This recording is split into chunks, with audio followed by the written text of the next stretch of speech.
You're now listening to New Models.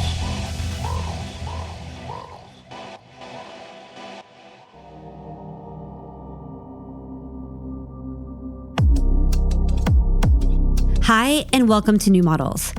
I'm New Models co-host Caroline Busta, and this episode is a conversation that artist and New Models member Jak Ritger and I had on January 4th at Amant in New York on the invitation of Loretta Fahrenholz.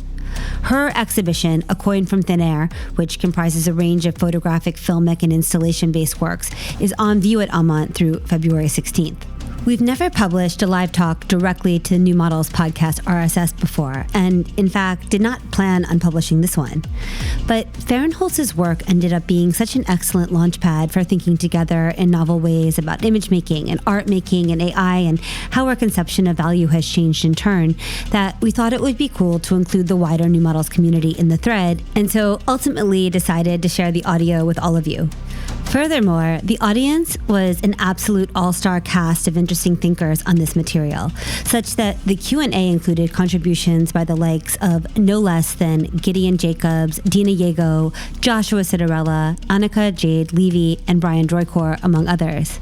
It was sort of like having all of your favorite digital dark forest channels de-virtualizing into a single cool, bright lit room within a zen-like contemporary art space discreetly located within a mixed-use residential industrial block off the Grand Street stop of the L train. Or it wasn't sort of like it, that's what it was. What you are about to hear begins with an intro by Amant chief curator Tobi Maier and a monologue by me contextualizing Fahrenholz's practice. From there, Jak and I talk through the artworks that Loretta has included in this show before the audience weighs in with their own thoughts and questions. Note that, like all New Models podcasts, this recording has been edited with the at-home listener in mind. For further information on Loretta Fahrenholz's work, we encourage everyone to check out the excellent exhibition guide linked in the show notes. A Coin from Thin Air, curated by Tobi Maier with Patricia Margarita Hernandez and Ian Wallace, remains on view through February 16th. Loretta and her galleries have kindly made her film Trash the Musical, which features in this exhibition, available to stream in connection with this conversation. See the show notes for the link. Thank you to Loretta, the Amant team, Jak Ritger, and everyone who showed up on a really cold January 4th for this event. Let's get into it. Into it.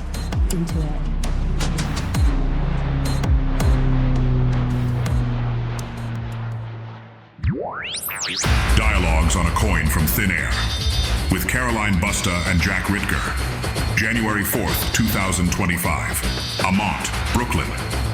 Beginning with an introduction from Tobi Maier, chief curator of Amant. Good afternoon. Hi, everyone. Thanks for coming out to Amant for this afternoon. Today we're hosting Carly, Busta, and Jak Ritger. My name is Tobi Maier, and I'm the chief curator here at Amant. And together with the team, we are glad to have you in Loretta Fahrenholz's exhibition. When the exhibition opened in 2023 in Berlin, generative AI models and tools like Midjourney, DALL-E 2, and Stable Diffusion had been publicly accessible for less than a year. Loretta invited Carly and Jak, both deeply involved in questions of technology's impact on culture, to discuss these themes in relation to art making.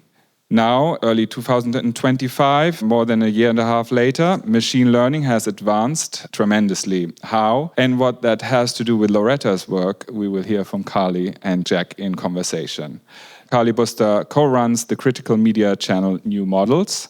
She was previously editor-in-chief of Texte zur Kunst, and before that, she was an associate editor of Art Forum here in New York. Her recent essay, Hallucinating Sense in the Era of Infinity Content, appears in the spring-summer 2024 issue of Document Journal. And Jak Ritger is an artist and writer and one half of the concept-driven video direction and production team TRLLM. He has supported Loretta in the production of several projects. Jak is a core member of the New Models and Do Not Research Joshua Citarella Discord servers, and his writing on technology and mass social phenomena has been published by outlets such as Dazed Digital, Kaleidoscope, King Kong, and Dis.art, among others. So many thanks to Jak and Carly, and of course to all of you for coming out. Thank you. All right, well, thank you for this packed crowd post January 1st. Very, very cold day. It's great to see you all here. Thank you, Toby. Thank you, Ian, Patricia, Jesus, the Amant team for having Jak and I here today.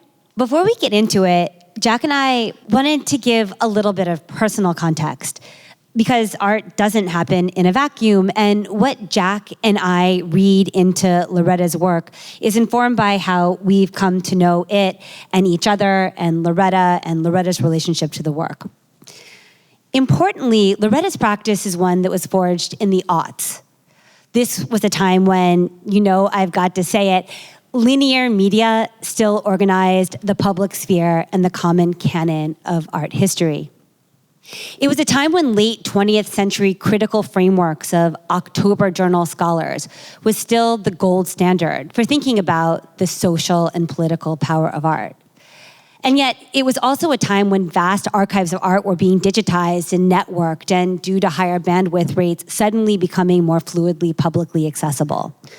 I want you to store that image in your head of hundreds of thousands of works of art becoming available for the first time with just a few clicks of your cursor. I also want you to think of the kind of criticism, the brilliant criticism by the likes of Rosalind Krauss and Benjamin Buchloh and Yves Alain Bois that was tuned for a world in which images of art were comparatively scarce, or at least much more selectively circulated, transmitted as they were through linear channels. To be sure, by linear channels, I'm speaking here of traditional publishing, analog institutions, media formats where content flows from expert, whether editor or curator, to audience. So I want you to think of that paradigm of art criticism amid a sea-level rise of art content.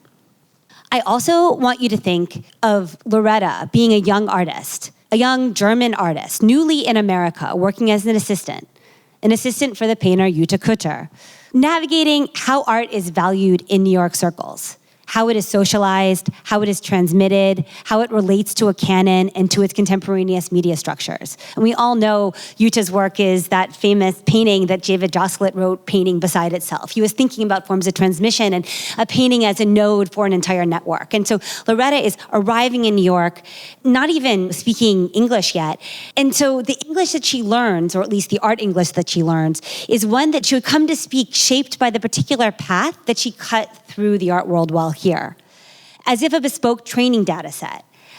I say this in part because several years later, I found myself newly transported to Berlin and not speaking any German whatsoever, and my German is still terrible, sadly. It was Loretta who initially oriented me, or to keep the analogy going, helped me to weight the array of German-coded input I encountered, what to add to my data set, what to filter out as noise. In Berlin, we were flatmates for a while, and it was during this time that we both experienced what felt to us like something of an implosion of the information sphere that had formed us. This was 2014, and it was the summer that Harun Farooqi died suddenly, and the last year of a media infrastructure that functioned chronologically. In 18 months' time, the operational images that Farooqi spoke of, which is to say images that actively do something in the world rather than merely represent it, would completely restructure our communication channels. Every image online would soon be operational. Its role within algorithmic media being less about transmitting information to an audience than as a sensor transmitting user engagement data back to a platform for refining what next images users would see. So you post a photo of your dog. If somebody clicks like on it, that image transmits back to the platform. That dog is something that user wants to see more of. So all these images that we think are informational are actually operational. 2014, 15, 16 was something of a great unhinging for both Loretta and I think.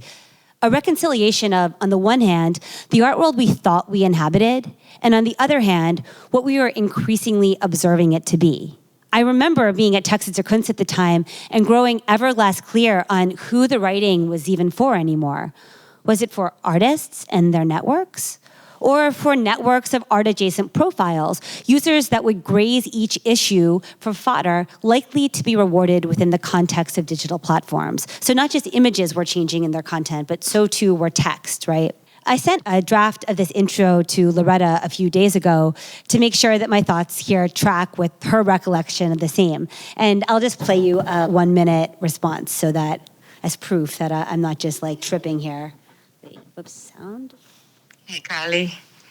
Sorry, I don't want to spam you with my audio messages. I was just thinking that around 12, 13, 14, 15, I was really actually thinking that it doesn't make any sense to make art because all the ways to think about art just seemed so redundant and wrong all of a sudden and not reacting to our reality. And for me, this one conversation we had where you talked about being like an intentional algorithm before you started new models, it just had the biggest impact on me. I mean, I understand if you don't want to talk about this, but to me, it just opened my eyes to operating differently with images in a way that could make sense again and would adjust to the world we live in. So for me, this was incredibly important. I just wanted to mention this again. Bye. Okay, thank you, Loretta. All the pieces in this show were conceived after 2014, starting with these industrial prints of the 3D point scans that you see behind you, these big dot map images that are normally captured not for human viewers, but as an input for architectural software used in CAD renderings, right? So obviously these are aestheticized, and I don't totally understand the process of how Loretta turned them into what they appear here. They're obviously just like, a kind of transparent sticker that's on the wall, but I'm talking about the image. I know that she modified some things, but essentially we're like seeing inside the technical image that like when Flusser talks about technical images and us not understanding them, and because we don't understand them, we're mystified by them. We see this like little snapshot, or at least like conceptually, that's kind of what we're looking at here. And they're just really stunning, and it's really amazing to think about them as like we're seeing an operational image, and we're now like accepting it as an image that we maybe could have some relationship to. In any case, this was a turning point for Loretta in her practice, as it was for me in my perception of it, and who I imagine its audience, or any art audience, to be. Today, Jak and I are going to speak a bit about this work in terms of that post-2014 paradigm, which is to say one that is distinctly different in the way that it understands images and content, and maybe also the site of the creative act. I'm really happy that Jak was game to be in dialogue, for one, because I'm terrified of speaking by myself. So it's really wonderful to be in dialogue with Jak. But also Jak, of course, has worked with Loretta to produce several series over the past decade, including in this show, Trash the Musical, which you should all check out if you haven't already watched it, and the AI-generated Uncanny Valley picnic images that we see behind us. They're called I Need to Make Mistakes Just to Learn Who I Am. And secondly, because Jak has been a really central voice both in New Models and in the Joshua Citarella's Do Not Research, Dark Forest communities. And I feel like, Jak, you really understand the essence of this post-2014 art conversation. So as a way of beginning, after that long preamble, we wanted to put two concepts in your head. The first is beyond that image of Loretta coming to New York and forming a path here. The main thing is that content is now infinite. And by content, we mean output. So whether images or music, text, things we hang on a wall and call art. This is not to say that the artworks that surround us today aren't special. They are. They were very carefully constructed and selected and installed to compellingly transmit to all of us a set of ideas. But we might think of them more as representations of Fahrenholz's creative action rather than the locus of it. And of course, this is not unique to Loretta's art or even a new concept. The site of the creative act is now de facto upstream of the artwork. Its locus is sited between the protocol for the artwork's production, the decision to use a certain technology in a certain way with a certain subject matter in the service of a particular range of outputs and the selection of which outputs to showcase. And before anyone actuallys me, yes, there may be present-day artists that refuse this and insist on the primacy of the artwork, like I'm very happy to accept that. But generally speaking, and don't murder me for saying this, but artworks, as in the output of the art, are a form of content, and content is no longer singular. It's also, we no longer value it in the way we long have, which opens up the very interesting question of what we do value in the creative act and what role the image has there and what role this content then plays. Like, it changes the whole playing field. The second is I want us to establish a common picture of how generative AI models work.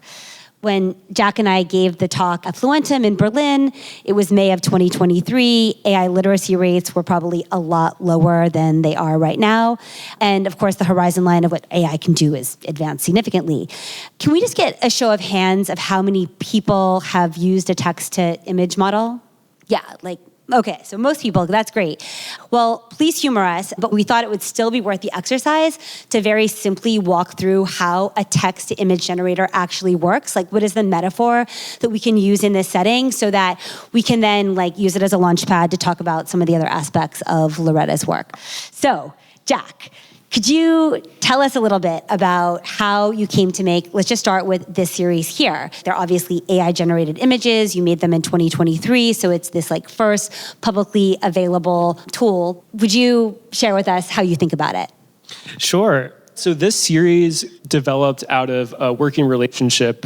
K8 Howl, my partner and collaborator in filmmaking, we met Loretta at Ann Arbor Film Festival in 2019. She was screening our feature film 2 a.m., which deals with similar subject matter of surveillance, German histories, these kinds of things. And during the film festival, Kate and I started a conversation with Loretta about surveillance, self-driving cars. And that conversation developed into a collaboration. Loretta gave a number of instructions and directions, and then I used these image generation systems to produce, with each batch, I probably produced about 100 images, selected the ones that I thought the most interesting, and then send a batch over to Loretta from which she would select and then give more instructions, and we would work in this kind of recursive nature for many, many months. But when we chatted before, you have a really nice way of talking about just how an AI image is made. Sure. So yeah, totally. So to back up, so to think about how the image generation system actually works is to think about Google image search. When you go to Google image search, you put in a query, you could say a dog with a hat in the park, and then in an instant it will return images that match that prompt. And those images are pulled from ClearNet. So these are things that people have posted to a blog or posted on Tumblr and tagged with metadata to describe the image that Google then uses to pull it back from you. So this massive data set is the source material scraped by research institutions or corporations into a massive corpus of images and associated metadata, which is fed into a machine learning system which tries to make patterns about what a dog looks like. It sees 10 dogs, and then it statistically says this is a dog, and it makes a numerical representation of that. And so if it's shown a cat, it's statistically it doesn't recognize it as a cat. So it's bombarded with examples, and then it predicts whether something aligns or not. The AI model is pattern recognition, and it's abstraction. It's a best guess about what that thing is. The machine learning process, it doesn't really understand what a dog is, but rather the pattern of the dog and how it is not like other things. So what's going on in these images, which we see, which are partial, right? We see faces there's a horror to them, right? You're seeing faces that are blending into bodies. What, in your understanding, your metaphor for talking about this, is happening when an image is creating something that I love this idea of there's so much content that you can only scan and sense, you can't actually read. If you look at these pictures like me without glasses, I think they look like they resolve. But as soon as I look closer, they're horrifying, right? They don't resolve at all. So can you say a little bit what's happening? And this is this very particular moment in text-to-image generation when it was still bad. And if anyone saw the John Rathman Kanye videos last year, they were also bad in the same way because they don't fully resolve. But they're very interesting because like the dot map images, you sort of see inside the operational components of this image. Totally. Right? Yeah, and so these were made during this period of AI image generation where it was really at this nascent stage. And what's really happening here is putting in the prompt, family having a party in the forest. and it's looking through all of the images and trying to suss out a pattern there, but it hasn't quite split apart the different elements into where they actually belong. The person looks like the forest, the table looks like the person, and that's really this horror. It's this boundary between outside and inside being collapsed through this machine vision. What were some of your prompts? Do you remember? Like, what were some? Were you negative prompting, or how were you making them? So this was an interesting process because this was really about accessing this massive historical archive that's been scraped from ClearNet. The actual prompts that were put in for these were really quite simple. It was just like family in the forest, having a joyful picnic. But what I found with AI at this specific moment in 2022 is that the more descriptions I put in, the more overwrought and too complicated the image would get. But we also did use some negative prompts, which is putting in a description of what you want to be filtered out from the results. And for the negative prompts, we would put in things like hyperreality, video game, which are overweighted in the data set because it's pulling a lot of images from ArtStation or, CGI images. Okay, so that's a pretty good foundation. There's a collective data set. We're all in the data set. These are picnics that are culled from the picnics of untold numbers of different family photos and stock photography, right?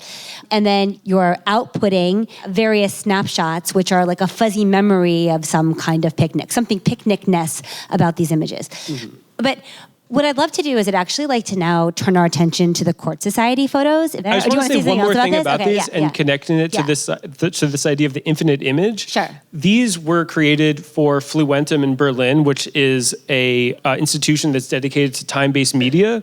And when we were making these, we were really thinking about them as time-based media. These are one formulation within the latent space of all of the possible images, and that the actual image itself is descriptive of all of these other images, and that is something really key to the emotional reaction to seeing them. As well as each is, we are targeting a different decade from 50s to 2000s and trying to pull out the feeling of those different decades through the photographic equipment that was used and standard at the time. I mean, also interesting though, because I'm sure as part of, you're just pulling from like a public data set, you're also pulling from movie stills that have recreated periods, like a 1980s idea of the 1950s or a 2000s idea of the 1940s, right? And so, I mean, in Fluentum is in the site of the Berliner Luftwaffe. That was like the main command. It's this really imposing, scary building.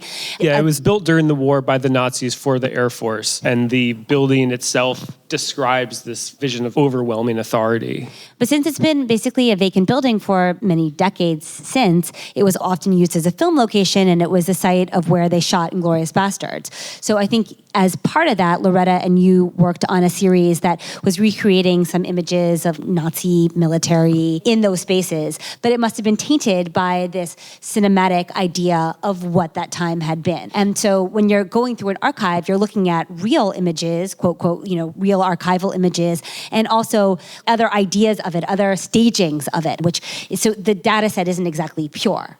Totally. I mean, and that was something that was really key to the creation of the work.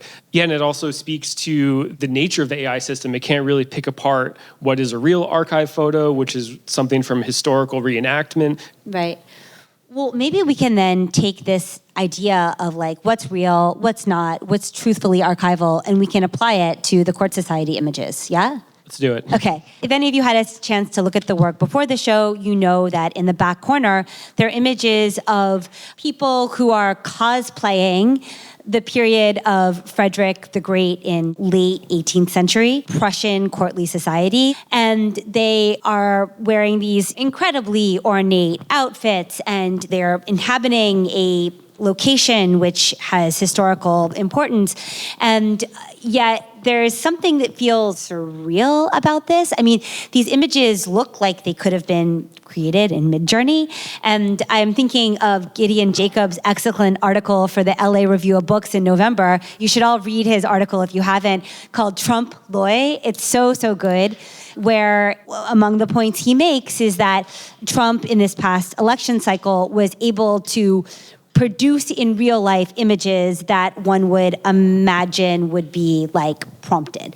Like he was able to prompt reality as opposed to just create the image. And so these images in the back, they reminded me of Trump at McDonald's or Trump getting, not assassinated, but almost, where they look false. And yet what they're wearing is authentic. These people, their hobby, they spend so much energy speaking with each other, probably mostly in online forums, perfecting what their costumes are going to be and who is going to play what role and how to do a certain dance step and what the right protocol is, literally protocol, when they arrive for their event. And yet there's something that feels digital about it. I mean, part of it's the lens, and we can talk about the camera effects, but these are real photographs of real people wearing real outfits in a real space who care very much about being historically accurate. And I think that's pretty interesting that despite that attempt for fidelity, there's something that falls apart in those images, or there's something that feels incoherent because, of course, it's a staging. We might think of those images as a devirtualization of their online personas. This is also like in Berlin, we see this. I mean, I don't see this because I have like a 1.5-year-old, so I haven't been to the clubs lately, but you see techno kids who are like very serious about like wearing a certain techno club aesthetic. They really care about a kind of techno club aesthetic, but it looks kind of false because it's like they're devirtualizing an idea of it that they have researched online, looking at, subculture.net style spaces to really get it right. But what they're producing, how is it really more real than like AI generated idea of an image? I mean, the image that they're creating in real life, is it authentic? Is it not? But maybe also it doesn't even really matter. Yeah, totally. I mean, Loretta's strategy with creating these photographs was to use a very wide-angle lens and to allow in the other elements of the room of where this reenactment was taking place. Presenting the artifice makes you feel emotionally closer to the actual experience of the LARP. And, something that happens through continued role-playing is that the LARP starts to feel more real than real life. Right. And you start to realize that you're actually, performing your day-to-day life. And so Loretta's described these as an example of performing your true self here. There's photographs that show the court society engaging in their meetups where they don these very elaborate costumes that they've made themselves. And then there's another portrait, and that one is documentation of the persona, who is Eleanor Fursten zu Swarsburg. You could think about that portrait of a real figure that's within this imagination space. There's a guest on New Models, Jay Springett, and he spoke about this idea that we used to think a lot about authenticity and there being a one-to-one relationship. You need your subculture to be like your true lived experience, and how that doesn't really track anymore. And it's much more this idea of like putting your life force into a puppet and really committing to making that puppet very convincing. And that idea of these court society people for that day, they get to be that character. And if they like put all their life force into that character, they have then authentically done that. And that is more the way we operate also online, right? Like where we may have different personalities and different subcultural groups that we're a part of, or different dark forest spaces we're a part of. But and you have kind of a different persona when you go into those different groups based on the cultural norms of the crazy meme Discord versus the button-up art Discord. Also, something about the court society is that they are going back to this historical time period that we really have no connection with today. It becomes a fantasy, and even the original time period that they're accessing itself was a bit of a LARP, was a bit of a fantasy itself. It's true. If any of you have been to Sanssouci, that's a kind of LARP of Versailles, right? So that's like Frederick looking at what's happening in Paris and being like, oh, I want that for Prussia. So I'm going to build a mini Versailles and we are going to LARP France. I mean, something you were saying earlier that I loved was like, you can really inhabit whatever your role is in that like tightly ordered society. Yeah. And so like going into the LARP, it changes the social dimensions. You're picking out the best moments of what you want to bring back and access. And within those moments, having clearly defined social roles. Yeah. Well, so should we then talk about Trash the Musical? Do you want to just very briefly say what the structure of the film is? Yeah, sure. So Trash the Musical is a film that was created by Loretta in collaboration with Alicia McDade. Alicia and Loretta met on the set of Sketch Artist, which is one of the music videos that Loretta made for Kim Gordon. Alicia was the spaghetti lady who has this outrageous performance moment at the climax of the music video. And from that experience, Alicia and Loretta became friends and started developing the film that you see here today, which was built up over about a year and a half or so, where Alicia is working to clean out her uncle Tom Love's house, which has an incredible collection of artwork as well as, detritus of life. And as she is cleaning out this house, she's kind of going through various breakdowns, emotional experiences, and creating performance pieces within the house. So the technical process was Alicia filmed all of this material and then put it on a hard drive and sent it to Loretta. It was about a terabyte of footage that then was meticulously combed over and tagged with descriptions of each clip. So in some ways mirroring the AI process, Loretta then put together a story arc and pulled out different elements to put together the film that you see here today. I mean, to be clear, the house was filled with art, but all sorts of stuff. I mean, Alicia, what an incredible feat to go through it. Imagine a suburban house that is literally just chock full. I mean, the coins that you found, every square inch was filled with material. And anyone who visited their family over Christmas, if you have parents who are in their 70s, like I do, that is all of our experience, maybe not to such a great extent, but the entire 20th century is archived in our collective families' basements. And at some point, the job falls to us to filter through it and say, this is something that's worth keeping, this isn't. How do we make a narrative out of it that honors what their life had been? And so in some ways, it's like we can make this analogy to what it is filtering through the petabytes of material that are in any of the major publicly accessible data sets. Totally. And that was a central thrust of the film, is this idea of who decides what is valuable and who decides. But the kind of central thrust of the film here was, how do we deal with this corpus of artwork that has built up, this massive archive? The title Trash the Musical comes from one of these skits where Alicia is dealing with the weight of all of this work of going through all of this raw material. I think an interesting thing, I'm seeing Lauren and Marco in the audience, and I'm reminded by this data obesity piece in DIS from, is it 2014, 15, maybe earlier, 2012, 11, 10? I'm sure, of course it was earlier. And that phrase probably runs through my head once a week now. What's crazy is that we used to think of data in maybe even a more linear way, and now with AI, the way that we're able to navigate information, it's like data obesity, which you can now traverse in millions of different ways. Like when you think of high dimensional space and how you can group things in ways that you never had even imagined before. You can, that site tvtropes.com? It allows you to type in, damsel in distress, and it will give you a list of every single film that ever used that trope. And, suddenly there's an anime next to some Godard film, next to some horror flick. And suddenly you're able to see these things that you thought were very disparate actually share a logic.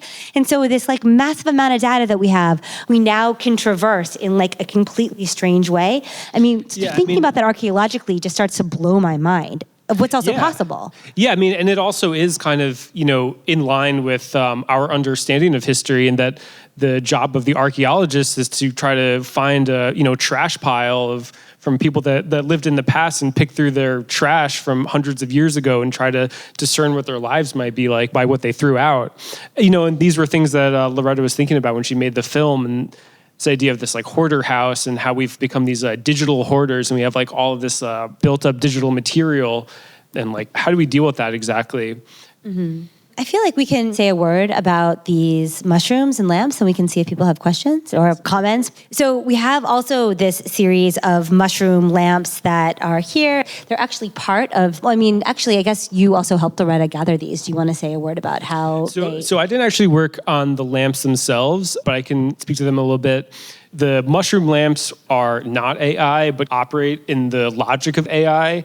When image generation systems were first being demoed, the first demo would be a combination of two things. So it would be a snail that's a hand watch You combine these two things together. And so the mushroom lamp already has that logic built into it, as well as the hallucination nature of the media itself, as well as this contemporary obsession with all things mushroom and psychedelic. I mean, I like that you were saying that, some of these are really expensive and some of them are pretty cheap, but actually they all register as kind of kitsch to us, right? Mm-hmm. So it doesn't, if we were to find these in Alicia's uncle's house, they would all more or less hit the same key. In our scanning or sensing, we would like mushroom lamp, kitsch, and maybe arbitrarily we would really connect with one, but the value, its initial consumer value falls away, right? So, yeah, and that's also kind of at play with Champagne Galop, which is the piece around the corner there, where you have a collection of expensive-looking jewelry and watches that were actually sourced from Temu, as well as really good-looking replica food. So you have, inexpensive jewelry next to very expensive everyday fruit, like an apple that's happy. Everyday food. So the way that we value these objects is like being thrown into question. Yeah. I like the mushrooms especially because I think with this idea of the images just being a representation of the idea as opposed to like some very special individual image that will be valued for all time. I think of a friend gave our daughter this mushroom book for Christmas, and there are these pictures of mycelial networks underground and how when the conditions are right, the network flowers and then you get the mushroom fruit and it's just there for a day or two and then it disappears, but that network is there and it will, when the conditions are right again, another set of mushrooms will come up. And I really think that's a nice way to think about art making now. It's all about these kind of, I guess like mushroom analogies are a little bit, cliche in art circles, but it's true. It's like, it's not about an individual artist making the greatest statement. It's like having a particular node within a mycelial network, and when the conditions are right, the idea is force themselves above ground or outside of the log, and then there's the beautiful food. Totally. And also thinking about the infinite image, the way that the images circulate throughout the cloud, and then the decision to like pull out one. Yeah, exactly. It's always there. And now that we have these massive information repositories, we can output something at any time if we know how to prompt them in interesting ways. Q&A from Dialogues on a Coin from Thin Air with Caroline Busta and Jak Ritger. January 4th, 2025. Amant, Brooklyn. Yeah, does anybody else have thoughts on what it is to be art making right now, or maybe some strategies that you have to think about both the output of your work, but also the archiving and the circulation of your work given these conditions? Audience member 1. I guess the first thought that came to mind when you were talking about archiving and thinking about what's important, like what to keep and what to give value to, and thinking about like traditions and like Black art making. Have you ever seen the film Last Angel of History? It's by like the Black Audio Collective. They're based out of the UK. And Jonah Comfort was in it, and Kojo Eswan. And the whole ideal is that this character, he's a data miner, and he sees Blackness as a technology, and he goes to the past and brings it back to the future. And I think so much of like in Black creative practices that yes, you're going back to the past and you're bringing it to the future, and you're like mixing it up and you're playing with it, and that's the job. Like that in and of itself is the job when you're creating. Yeah, totally. In this incredibly futuristic technology, the most interesting use of it is actually to look into the past and our reinterpretations of history in the present.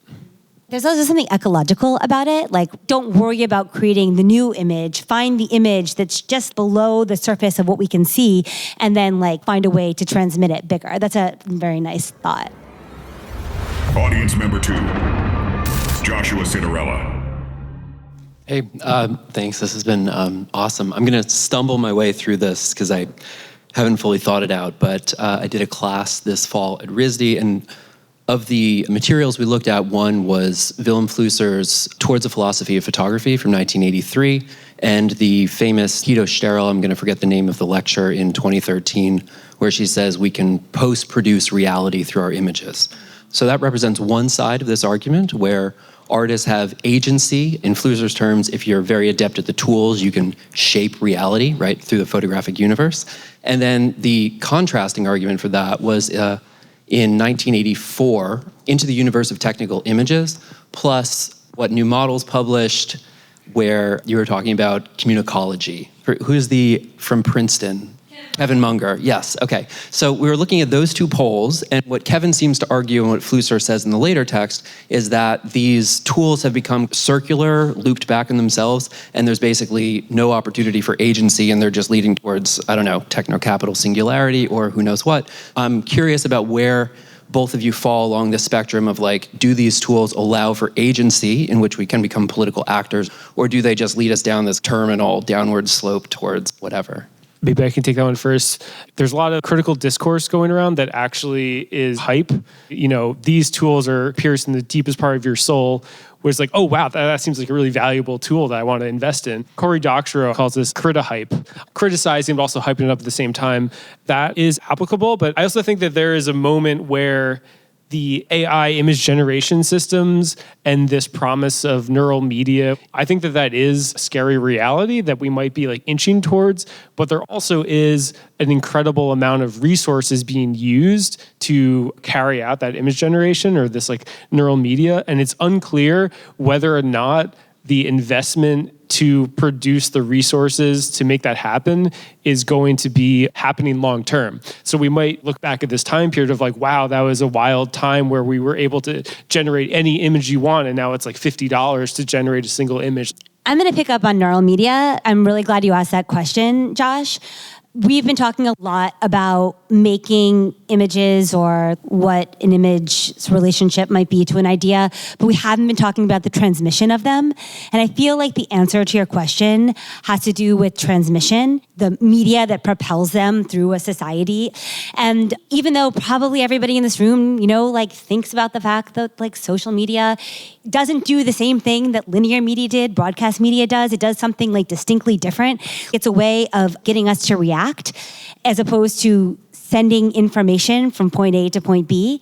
And yet we think that social media is a way of sending information from point A to point B. Like when we're posting something online, we still don't really internally know that it's not sending information. It's just providing a prompt for everybody to respond. And now that we're getting into an era of neural media, where media reads us back, I think the agency is lost in our ability to intervene on the media that is organizing us more than it has to do with the way that the images themselves are produced, if that makes sense. And when we have a clearer understanding of how neural media connects us, how it compels us to act, how it causes us to see and to create other images, I think we have agency.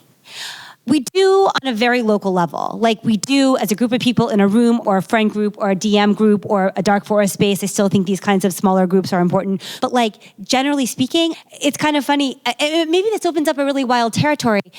There was an argument in our Discord about how a boomer was defending some image that was like clearly AI generated as real. And someone was like, why does this boomer think it's real? It's so obviously not. And then Dan PRZ, who's I think in both of our Discords, Josh, was like, but the boomer was defending the affect of that image as real, just the way you would say a meme is real. So obviously the image of the meme is fake or photoshopped or whatever, but the sentiment of the meme is real in the same way that that AI image was real, that, you know, a dog hugging a kitten or something, you know, I don't know what it was. And there's something really interesting in how even like think in images, how truth even works at this moment, right? And like what we say a real image is, are we talking about the image content? Or are we talking about the affective content?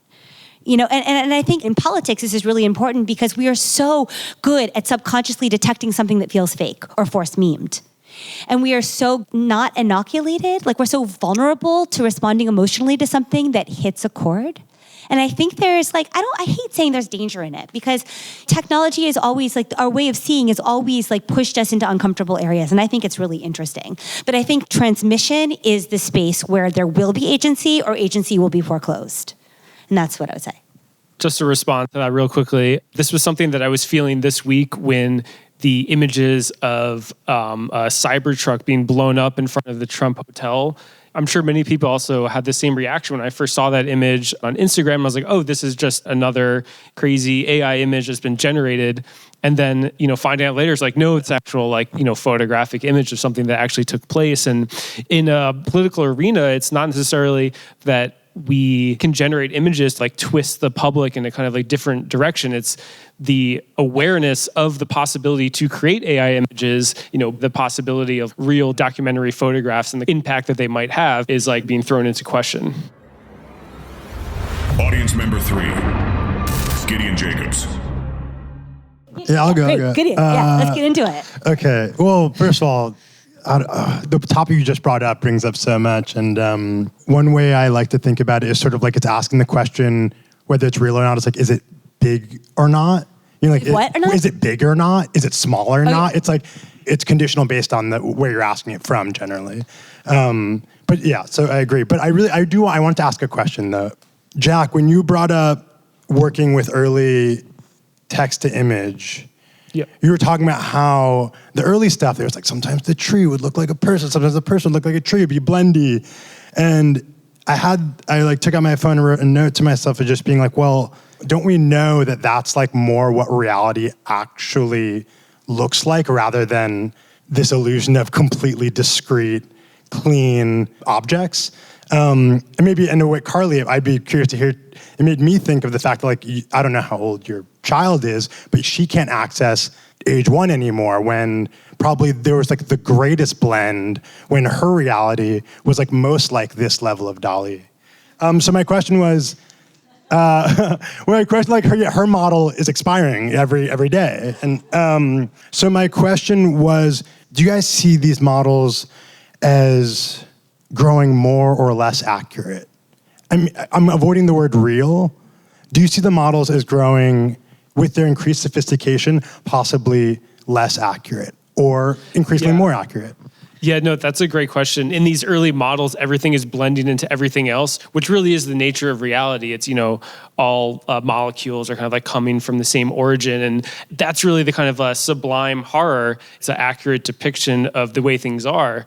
With the, newer, cleaner, more realistic generations and outputs, that is all systematically moved away from by putting things into the code to teach a more semantic understanding of things. There's something really interesting that happens there because the more that these systems develop and get closer to mapping a reality one-to-one, the more complicated the system becomes and the more of a black box that it is.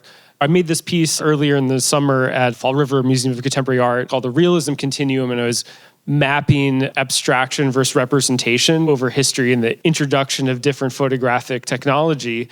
And what I found through this process of mapping is that when the large data model is introduced, there's this ricochet moving between abstraction and representation really, really fast. As it gets closer to mapping and giving us a more accurate result, it also becomes more of an abstraction because we're no longer able to really understand the processes taking place. I don't know. All I can say is that our daughter now thinks it's really funny to look at any animal and meow. So she's at the point where she knows it's not that, and that's not the thing she's supposed to say. Audience member 4, Dena Yago. I guess I just want to jog us back and sort of ask the question of the experience of watching Luigi Mangione escape public surveillance in this way and how that felt in some way like Stable Diffusion. Like we knew that the image of his face was there and we're slowly waiting for it to emerge in some way. And I guess my question is whether or not that felt like a brief moment of agency or more just revealing the faltering or lossiness of surveillance in practice. But then another question going back to the Trump at McDonald's is that both Luigi and Trump at McDonald's are these singular images.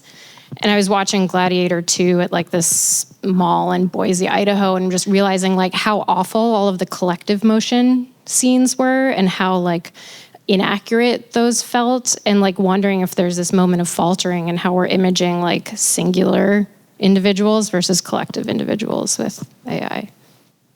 Yeah, totally. I mean, so in those first days where Luigi was on the run and his name wasn't even out yet, there was really a groundswell of hope that he would actually escape the, persistent surveillance that surrounds us, as well as there was so much discussion of this image that was taken in the taxi. That's not real. That was AI generated. I think it really exposes how the delineation between a real photograph and AI generated has really collapsed, as a low res image that's been upscaled through AI imaging software. Yeah, I mean, I think that I'm so glad you brought up Luigi Mangione. I, for a moment, had forgotten about it. But how could I? I mean, yeah. Also because before we knew his face, just the way a line drawing meme is much easier to relate to than when it's somebody's face. There was like a Je suis Luigi moment where everybody could put their own face. Everybody was on that not city bike. Everybody was the protagonist. And as his face came into resolution, the more and more it could be used. Oh, he's wealthy. Oh, he's 26. Oh, he's, and suddenly people could start to use that information to diminish the potential that he had as an avatar. And so when it comes to, did you say collective motion or collective emotion? Motion, right. Yeah, it does seem sort of so false. We have to really suspend disbelief. Is that like we've become habituated by watching video games to accepting that it's bad? I don't know. I also feel a kind of weird uncanny valley. This is uncomfortable when I watch it. But yeah, Luigi Mangione. I guess like one thing, not to like go too far afield, but watching a lot of movies that come out today, like Gladiator, that's one of the main uses today in the production world for AI is pre-visualization. So they're kind of like staging all of these scenes, and then when they go to actually shoot it, it's acting out something that's like already been visualized beforehand. Audience member 5, Brian Droitcour. Yeah, I just wanted to push back a bit against this idea that the creative act is happening on the level of the system, not the output. I think a lot about this because there are these artists or organizations that are inventing new protocols for collecting or experiencing art via NFTs, like Reena Corporation or Art Blocks or Beeple, where I'm interested in the systems, but the artwork that moves within those systems is often like mediocre or off-putting, in my opinion. And I think what I find appealing about these images is that there is this tension between the system and the outputs. Like this idea of like the family photograph in nature is so personal, and yet the system that's making it sort of depersonalizes everything. So I guess what I'd say is what's interesting in art now is finding an interesting relationship between the system and the output, like not just making content that circulates within an existing system, but determining how that content is going to move. Totally. I mean, that was something that we were definitely thinking about while we were making these works and the other AI photographs. There's a real friction between what the designers of the system want you to create with it and what we were trying to actually make with it. You really have to push against these design decisions. Okay, Julian, he's been using Udio to create music, and he says what he loves about using AI programs to make music is you can do stuff that you just can't do as a human being. Like it just does allow you to make things in a maximalist way that you just can't do without that kind of technology. It's essentially breaking that technology to make something that sounds phenomenologically exciting. And I really like the way you say trying to find a kind of friction between these systems and their intended output. I think that can be true. And also the fact that the way that all this content circulates is broken. I think that people who are working in the NFT space have set up some pretty successful ways of circulating content. I mean, what is the gallery where Trevor and Matt and Holly show, why am I forgetting? Fellowship, for instance, that does seem to be a pretty successful structure for showing work that can have an NFT as part of its concept. But generally speaking, I guess I say this thing about like content being infinite and therefore it's the art's not the content is more just because it feels so bad to try to transmit your work into this endless sea where the only way it's going to be transmitted is like if you just dominate some kind of emotional system. Like the Luigi image transmitted itself, it replicated itself because we all felt it. It was already in us. That image was in us. I mean, I don't want to say we've all imagined like murdering CEOs of health insurance companies, but on some level, that sentiment was shared by a lot of people, just the way like imagining Trump at McDonald's was. So that image was already in us. And the reason why it was transmitted so easily was because we all already had it in our bodies. And so I just say that because I feel like as younger artists, it's like, how do you get your work out there? How do you show? And it's like, well, maybe the focus should be on understanding that the system is just so very different now than it had been, that like the image isn't the most important element. Yeah, I totally agree with that. It's been a big struggle for me in the past 10 years, like taking art seriously and realizing that creating the context for the work is just as, if not more important than like making the work itself. And that's what has been so special about finding new models and do not research, where you can have a deep conversation about these things and create understanding around the work. And I think that is like really imperative of artists working today. You really need to be doing that work yourself because the art media is not necessarily going to be doing that for you. Audience member 6, Drew Ritger. Thank you. That was great. Two quick things. First one, just kind of related to Trump and McDonald's. I think there was a big fear prior to the election with both campaigns that there would be a serious deepfake incident that would move the needle, and that actually didn't happen. And I wonder if we're just already conditioned to not believe anything or question everything. And then second question is related to the work, the way that these image generations work, same as LLM. I don't know if it's quite what you could call it an average, but it's like a representation of these concepts. When we do have AGI, will we then get a truly original image because it's actually thinking about that concept? Yeah, I don't know. I mean, I think after AGI is a massive question mark, and I think anyone who has a really clear image of what that is going to look like is not accurate.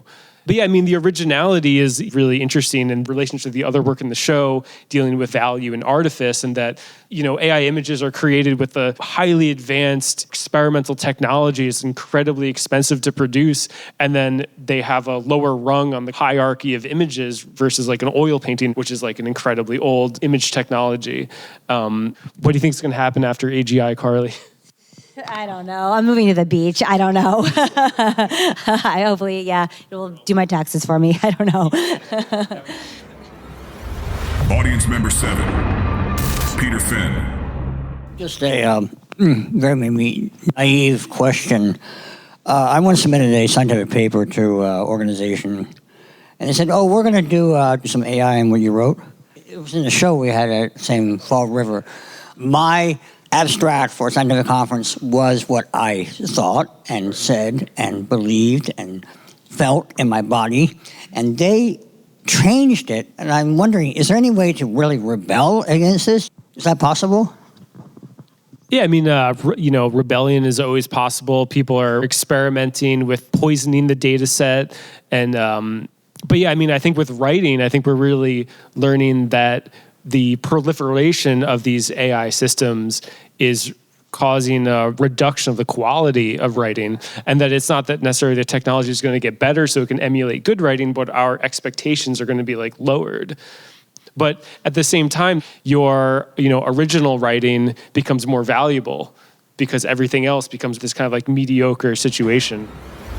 Audience member 8, Anika Jade Levy. I love this idea that you've been circling around, that images are successful when they're inevitable or familiar.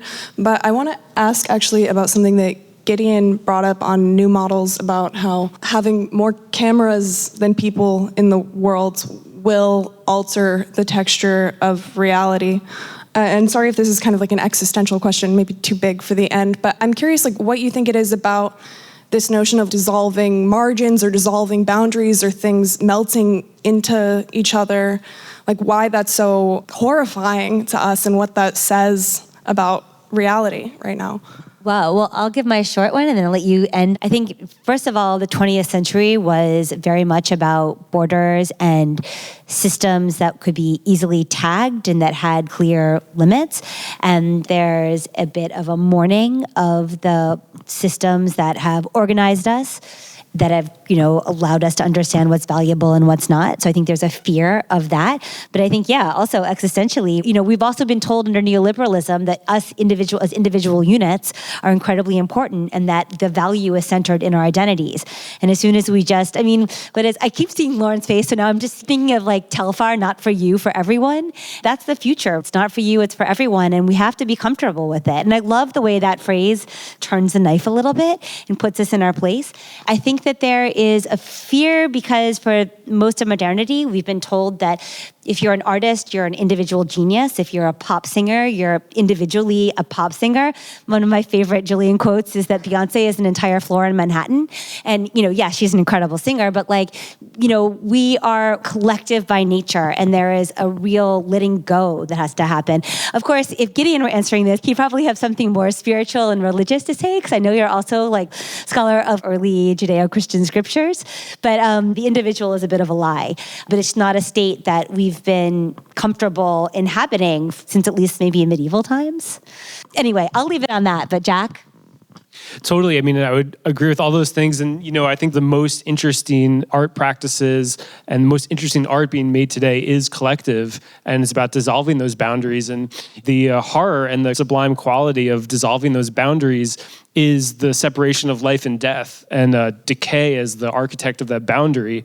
This is something that is so central to our experience as humans, is the fact that we are going to eventually pass away, and we need to incorporate that into the way that we move about the world. And especially in the US, there's just an incredibly negative view of aging and death. And you even hear it today with this term brain rot, right? We're all familiar with this term, but rot is natural. Rot is beautiful. Rot is part of life. And, we need to become more in tune with this brain rot and this decomposition that's happening every day. That's a great place to end. Thank you, Tobi. Thank you, Amant. Thank you, Loretta. Thank you very much, everyone, for coming. Thank you, Carly and Jak, for this fantastic talk. And thanks to all of you for your questions, comments, and all insights. Just a couple of events that I still want to announce. On January 16th at 7, we have an event as part of Jenna Bliss's Basic Cable with contributions by True Anon, Jenna Bliss, and Ivan Gaitan. And on January 29th, we have an event also as part of Loretta's exhibition with Felix Bernstein and Cassandra Seltman. So you're all welcome to come back for those. Thank you and have a great weekend.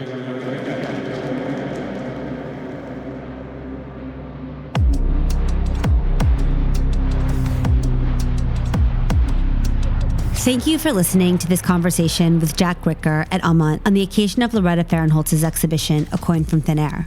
The show remains on view through February 16th, alongside exhibitions of the work of Jenna Bliss and photographer Dietmar Busta, which are each excellent in their own right, and just a short 15 minutes on the L train from Union Square. For regular New Models listeners, thank you for your patience over the holidays. Traveling overseas with a small child is no joke, especially during flu season. We managed to, for the second year in a row, spend the holidays in a state of virus-ridden quarantine delirium. The good news is that the episodes we recorded before Christmas with Amnesia Scanners, Villa Haimala, and Frikatet, as well as a conversation with artist Mark Leckie, will be coming to you very shortly, alongside a few other surprises, including, if we can decipher our fever-dreamt notes, some semblance of a New Models American Diaries installment. In the meantime, we hope everyone is doing okay, especially our LA area friends. That's all for now. Thank you, and see you next episode.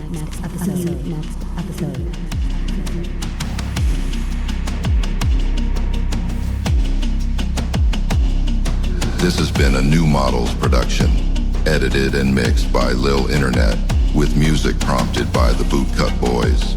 For more, visit patreon.com/newmodels or newmodels.substack.com.